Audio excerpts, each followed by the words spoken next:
and let's see what is next.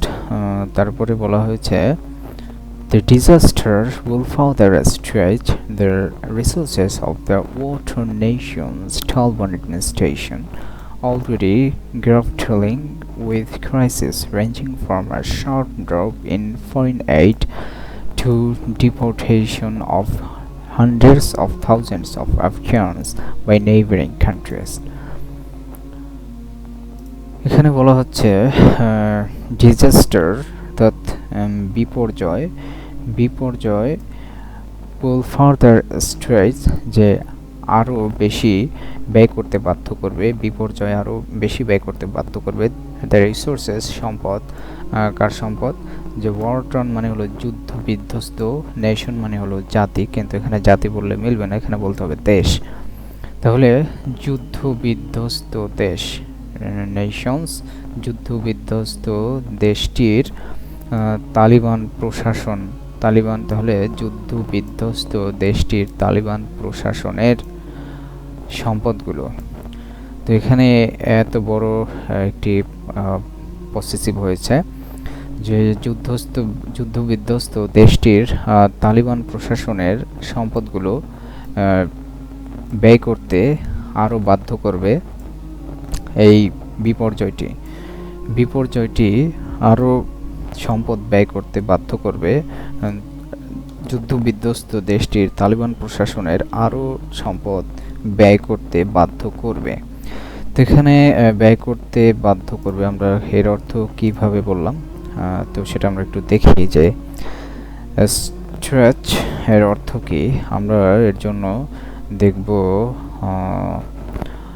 Dictionary Cambridge.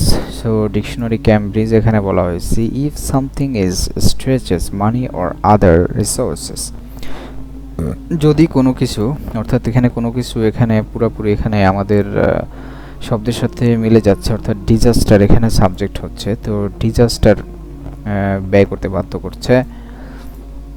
কোনো কিছু যদি স্ট্রেচ করে মানি অথবা অন্য কোনো সম্পদ, তাহলে কি হবে, it uses nearly all the money or resources available, তো যে সকল সম্পদ আছে এবং যে টাকা পয়সা যা কিছু আছে প্রায় সেই সবগুলোকেই ব্যয় করে ফেলে। So that there is very little, ফলে এখানে খুবই অল্প পরিমাণ রিসোর্স এবং সম্পদ টাকা পয়সা বাকি থাকে। তো এরকম একটি পরিবেশ অথবা কোনো কিছু যদি এরকম মানি অথবা অন্য কোনো রিসোর্সকে স্ট্রেচ করে, তাহলে সেখানে এই অর্থ প্রযোজ্য হবে। তাহলে এখানে ঠিক তাই হয়েছে, the disaster will further stretch, যে বিপর্যয়টি আরও সম্পদ ব্যয় করতে বাধ্য করবে, সেই সম্পদটি কার, of the war torn nations Taliban administration, যে যুদ্ধবিধ্বস্ত দেশটির তালিবান প্রশাসনের সম্পদগুলো আরও ব্যয় করতে বাধ্য করবে এই বিপর্যয়টি। ওকে, অ্যান্ড অলরেডি এটি আসলে ছিল Taliban administration which is already grappling, এরকম ছিল, এটি একটি পূর্ণ সেন্টেন্স ছিল, কিন্তু এখন এটি না করে এটিকে আরও সংক্ষেপ করা হচ্ছে, অর্থাৎ ফর্মাল রাইটিংয়ের মধ্যে বিশেষ করে নিউজ পেপারে এরকম খুব বেশি ইউজ হয়। তো এখন এটাকে বানানো হয়েছে, এখানে ছিল, এখানে উইচ ছিল, এরপরে ইজ ছিল, এই রিলেটিভ প্রোনাউনকে ফেলে দেওয়া হয়েছে এবং এই ভার্বকেও ফেলে দেওয়া হয়েছে, হেল্পিং ভার্বকে ফেলে দিয়ে এরপরে এটিকে অ্যাডজেক্টিভ ফ্রেজ হিসাবে এর সাথে জুড়ে দেওয়া হয়েছে।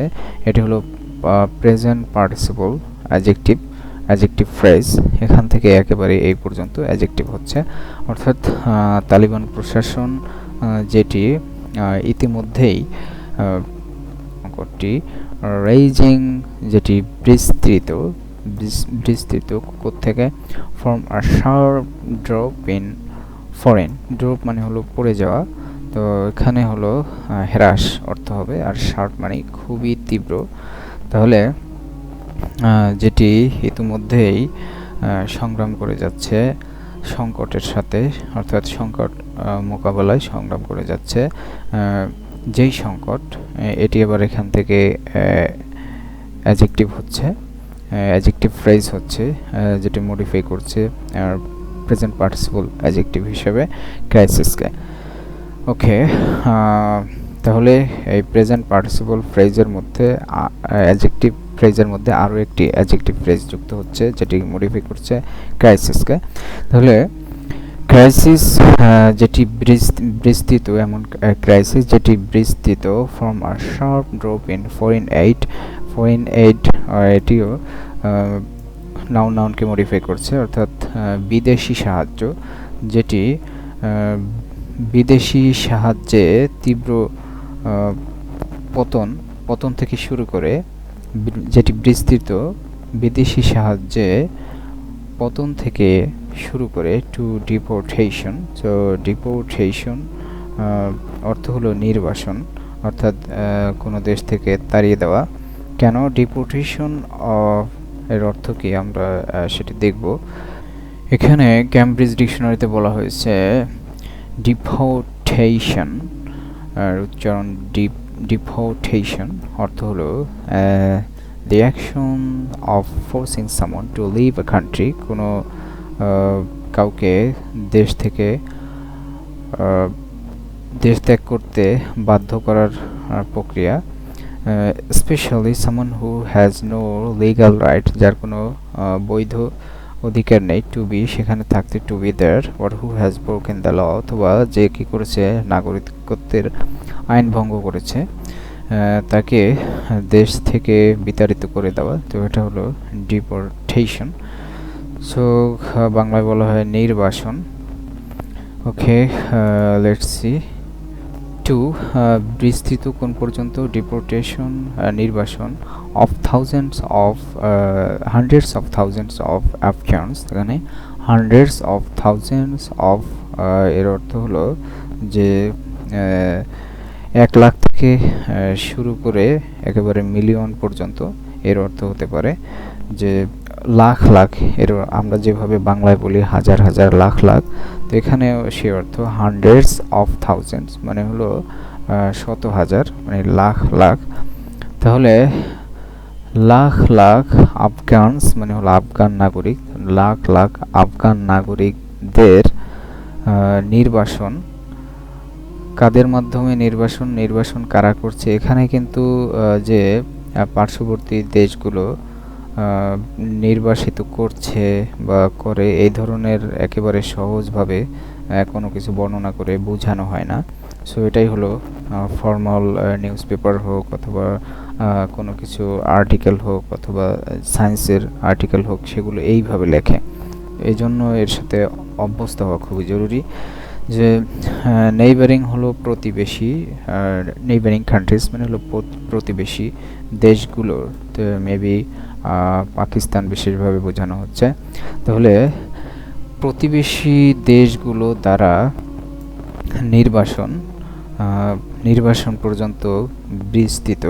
কাদেরকে নির্বাসন অফ, এটিকে আরবিতে বলা হয় ইজাফাতুল মাসদারি ইলাল মাফউল। তো যাদেরকেই নির্বাসন করা হচ্ছে তাদের দিকেই অফের মাধ্যমে পসেসিভ হচ্ছে। তো কাদের নির্বাসন, যে লক্ষ লক্ষ আফগান নাগরিকদের নির্বাসন প্রতিবেশী দেশ দ্বারা। তাহলে এর অর্থ আমরা বাংলায় ভাবে মিলাবো যে প্রতিবেশী দেশ কর্তৃক লক্ষ লক্ষ আফগান নাগরিকদের নির্বাসন পর্যন্ত বিস্তৃত যে ক্রাইসিসটি বিদেশি সাহায্যে তীব্র পতন থেকে শুরু করে একেবারে প্রতিবেশী দেশ কর্তৃক লক্ষ লক্ষ আফগান নাগরিকদেরকে নির্বাসন পর্যন্ত বিস্তৃত। তাহলে আমি পুরো শাব্দিক অর্থ রাখার চেষ্টা করছি যথাসম্ভব, কিন্তু শাব্দিক অর্থ খুব একটা মিলছে না। তাহলে আমরা এর শাব্দিক অর্থ বজায় রেখে এর অর্থ এভাবে করতে পারি যে তালেবান প্রশাসন ইতিমধ্যেই সংকট মোকাবেলা করছে, যেই সংকট বিদেশি সাহায্যের ক্ষেত্রে তীব্র পতন থেকে শুরু করে নিয়ে একেবারে প্রতিবেশী দেশ কর্তৃক লক্ষ লক্ষ আফগান নাগরিকদেরকে নির্বাসন পর্যন্ত বিস্তৃত। তো এটা অনেকটা শাব্দিকই রয়েছে। এর অর্থ হলো যে তালেবান প্রশাসন ইতিমধ্যেই বিদেশি সাহায্যের ক্ষেত্রে সংকট সমাধানে ব্যস্ত এবং প্রতিবেশী দেশগুলোর মাধ্যমে যেই লক্ষ লক্ষ আফগান নাগরিকদেরকে নির্বাসিত করা হচ্ছে সেই সব সংকট মোকাবেলায় ব্যস্ত রয়েছে। তো এরকম যুদ্ধ বিধ্বস্ত একটি দেশের প্রশাসন, যাদের সম্পদ কি হচ্ছে এই বিপর্যয়ের কারণে আরও ব্যয় করতে বাধ্য করতেছে তাদেরকে। তো এভাবেই মূলত এই নিউজ আর্টিকেলগুলো অনুবাদ করতে হয় এবং বুঝতে হয়, এবং এটি খুবই পেঁচানো এবং জড়ো করে লেখা হয়। তো ভিডিওটি আর বড় করতে চাচ্ছি না, তো আজকের মতো এই পর্যন্তই। Thank you so much for watching.